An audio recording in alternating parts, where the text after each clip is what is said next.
ವಿಜಯನಗರ ಜಿಲ್ಲೆ ಪೊಲೀಸ್ ಇಲಾಖೆಯ ಸಿಬ್ಬಂದಿಗಳಿಗೆ ಹೊಸ ಕ್ಯಾಪ್ಗಳನ್ನು ವಿತರಿಸುವಂತಹ ಕಾರ್ಯಕ್ರಮವು ಇತ್ತೀಚೆಗೆ ನಗರದ ಡಿಎಆರ್ ಮೈದಾನದಲ್ಲಿ ಅದ್ದೂರಿಯಾಗಿ ನೆರವೇರಿತು. ಜಿಲ್ಲಾ ಪೊಲೀಸ್ ವರಿಷ್ಠಾಧಿಕಾರಿಗಳಾದಂತಹ ಎಸ್ ಜಾಹ್ನವಿ ಅವರು ಕಾರ್ಯಕ್ರಮಕ್ಕೆ ಚಾಲನೆ ನೀಡಿ ನೂತನ ಕ್ಯಾಪ್ಗಳನ್ನು ಸಿಬ್ಬಂದಿಗಳಿಗೆ ವಿತರಿಸಿದರು. ಈ ಸಂದರ್ಭದಲ್ಲಿ ಹಿರಿಯ ಪೊಲೀಸ್ ಅಧಿಕಾರಿಗಳು ಉಪಸ್ಥಿತರಿದ್ದರು. ಹೊಸ ಕ್ಯಾಪ್ಗಳು ನೀಲಿ ಬಣ್ಣದಲ್ಲಿ ಇವೆ. ಇದು ಪೊಲೀಸ್ ಇಲಾಖೆಯ ಸಮವಸ್ತ್ರಕ್ಕೆ ಹೊಸ ಮೆರುಗನ್ನ ನೀಡಿದೆ. ಈ ಹಿಂದೆ ಬಳಕೆಯಲ್ಲಿದ್ದಂತಹ ಸ್ಲೋ ಶಾಟ್ ಕ್ಯಾಪ್ಗಳನ್ನು ಬದಲಾಯಿಸಿ ಈಗ ಬ್ಲೂ ಪೀಕ್ ಕ್ಯಾಪ್ಗಳನ್ನು ಅಳವಡಿಸಲಾಗಿದೆ.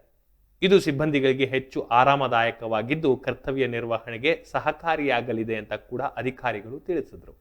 ಈ ಕಾರ್ಯಕ್ರಮದಲ್ಲಿ ಜಿಲ್ಲೆಯ ಸುಮಾರು 1200 ಪೊಲೀಸ್ ಸಿಬ್ಬಂದಿಗಳಿಗೆ ಕ್ಯಾಪ್ಗಳನ್ನು ವಿತರಿಸಲಾಯಿತು. ಕಾರ್ಯಕ್ರಮದಲ್ಲಿ ಮಾತನಾಡಿದಂತಹ ಎಸ್ಪಿ ಜಾಹ್ನವಿ ಅವರು, ಪೊಲೀಸ್ ಇಲಾಖೆಯು ಸಾರ್ವಜನಿಕರ ರಕ್ಷಣೆಗಾಗಿ ನಿರಂತರವಾಗಿ ಶ್ರಮಿಸ್ತಾ ಇದೆ.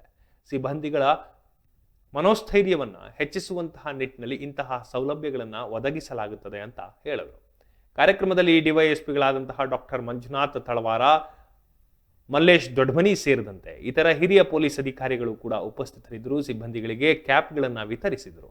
ಈ ಬದಲಾವಣೆಯು ಇಲಾಖೆಯಲ್ಲಿ ಹೊಸ ಉತ್ಸಾಹವನ್ನು ಮೂಡಿಸಿದೆ ಮತ್ತು ಸಿಬ್ಬಂದಿಗಳಲ್ಲಿ ಆತ್ಮವಿಶ್ವಾಸವನ್ನು ಹೆಚ್ಚಿಸಿದೆ ಎಂದು ಅಧಿಕಾರಿಗಳು ತಮ್ಮ ಅಭಿಪ್ರಾಯವನ್ನು ವ್ಯಕ್ತಪಡಿಸಿದರು. ಈ ಕಾರ್ಯಕ್ರಮದಲ್ಲಿ ಪೊಲೀಸ್ ಇಲಾಖೆ ಮತ್ತು ಸಾರ್ವಜನಿಕರ ನಡುವೆ ಉತ್ತಮ ಬಾಂಧವ್ಯವನ್ನು ಬೆಳೆಸಲು ಸಹಕಾರಿಯಾಗಲಿದೆ ಎಂದು ಭಾವಿಸಲಾಗಿದೆ.